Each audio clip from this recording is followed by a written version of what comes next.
I did want to touch upon Mikel Arteta, because it was his 250th game in charge at the weekend. He has won 147 of them, which is more than anyone else in their first 250. He's the 10th manager to get to the 250 milestone. And he also has a better win percentage than any manager in Arsenal's history from a minimum of 50 games. So those stats look great, but the thing sort of hanging over him is that's only translated to one FA Cup and a couple of Community Shields so far. So, I mean, at that milestone, it's always a good opportunity to sort of take stock of his career so far. There's been undoubted progression, but how do you assess his reign so far, and when does that progress need to turn into prizes, really? Well, the answer to your last question there is now. You know, this is the time for Arsenal to win. I think Arteta knows that, the players know that. You know, what's gone on in the previous 5 years has been great, and it's been an amazing transformation from where, you know, I was there in the press conference when he was appointed at the Emirates, and it was December the 20th, 2019. And, you know, Arsenal was such a state at that point. They were all over the place. The club was a mess. The disconnect between fans and the team was just huge. The stadium was half empty at games. And you kind of looked at it and thought, where do Arsenal go from this point? And the way he's kind of rebuilt things, he's re-energized the club, the sort of winning mentality he's brought to the club, and how it's all about winning now is just remarkable. And the atmosphere at the place is the best you've seen since the move to the Emirates. You know, there's a real bond there. But, you know, all of that is brilliant, obviously. But now's the time, you know, to finish the job off and get yourself close. They've been so close. You know, obviously they'd have been deserving title winners for each of the last two seasons. You know, if Arsenal had won the title in each of the last two seasons, they would have deserved it because they were excellent. You know, what they did last season in particular was incredible, you know, record-breaking stuff, but they still didn't win because they've still got this Manchester City side. I mean, Liverpool know all about it, obviously. I mean, Liverpool, 99 points one season. They didn't win the league. That's what it takes now.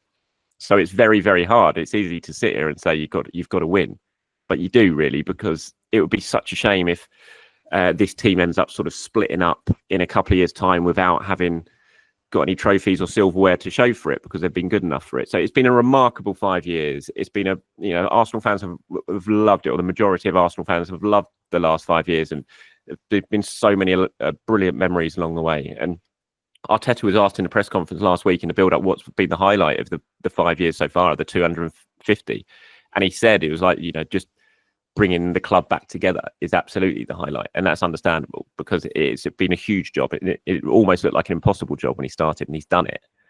But yeah, silverware would be that cherry on the top now. And that's what he wants, is what the club wants, and it's what the club needs, I think. So the time is now to bring that silverware, to just sort of rubber stamp the brilliant work that's gone on before it. Yeah, I feel when you're talking about managers' records and trophies won in this Guardiola era, it's always got to come with the caveat that you're up against, in my opinion, the greatest team this country has ever seen over the last 5, 6, 7 years in Man City. Well, exactly. I mean, there's always that question mark over Klopp, isn't it? So he only won one Premier League title. It's like, yeah, but in any other era, he would have won 4 Premier League titles, such as the job he did. It was just the fact he was up against City and Guardiola, and you know, whether history treats that any differently after the ruling of the 115 charges is heard, and we'll wait and see. But it's just been so hard to get past this Manchester City side, and that has to be taken into account when you sort of judge the lack of trophies that some other clubs have won during that period. Yeah, and I mean, maybe I'm looking at it from a Liverpool point of view, but that Liverpool team that came so close, you know, I would put them among the best Premier League teams of all time. The trophy count doesn't match it, but there's all the other stats do.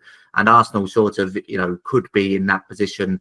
Haven't quite got to the points tallies of Klopp's Liverpool sometimes, but as you say, would have been deserving title winners, would have won the title in many previous seasons with that. Just that you're up against this Man City, which, I mean, considering Man City are struggling so much this season, and you've made that progress, you've come within touching distance of them last season.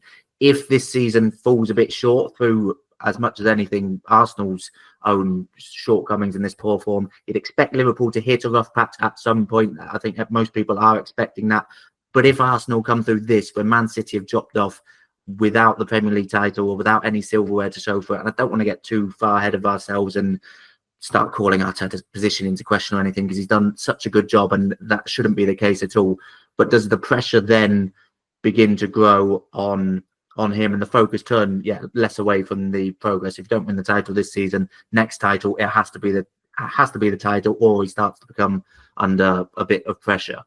I think he'll become under a bit of pressure, especially if Slot wins it in his first season, wouldn't it? I think there's differences though when you look at that. You know, Slot's walked into a changing room full of absolute winners who have been there, done it before, and arguably the best, well, not even arguably, the best attacking talent in the league. In the change room, you sort of walk in, you take that on, and you've got a defence with Virgil van Dijk and Kanate in the back, Alisson behind him. You know, it's very different to what Arteta walked into at Arsenal, which was an absolute shambles when he walked in the change room. So there is difference, but it still will add pressure. I think if Slot walks in and wins the title in his first season and takes advantage of Man City falling away and Arsenal don't do that, there will definitely be fingers pointed in Arteta's direction. There already is fingers pointed in Arteta's direction. You don't, as good as he's been for 250 games, there are still sections of the Arsenal fan base, certainly online, who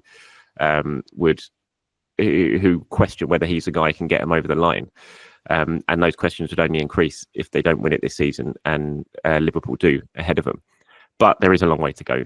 Yeah, we'll have to wait and see if that does happen. But there would undoubtedly be some extra pressure on him should Arsenal not take advantage of City slipping up.